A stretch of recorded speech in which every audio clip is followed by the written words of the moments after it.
Tumangging magkomento ang opisina ng International Criminal Court o ICC prosecutor sa umano'y dokumento nila na nakuha sa isang dating senador.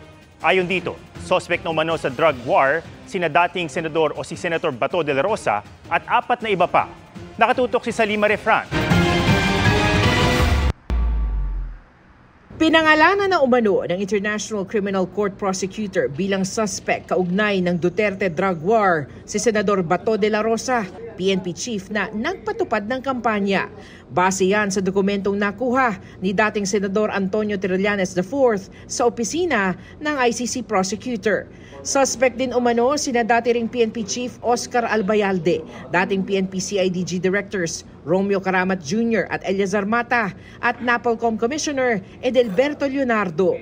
Sabi sa dokumento, may sapat na basihan para paniwalaang nakagawa sila ng mga krimen na nasa jurisdiksyon ng Office of the ICC Prosecutor para usigin. Nang ipa-authenticate ng GMA Integrated News ang mga dokumento, sinabi ng Office of the ICC Prosecutor na hindi ito nagkukomento sa mga pahayag ng mga gobyerno o kinatawan ng Estado.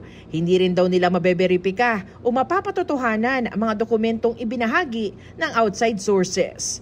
Anito, mahalaga ang pagprotekta sa confidentiality ng kanilang trabaho para masiguro ang kaligtasan ng lahat ng kanilang nakakasalamuha at bilang proteksyon ng integridad ng kanilang mga operasyon.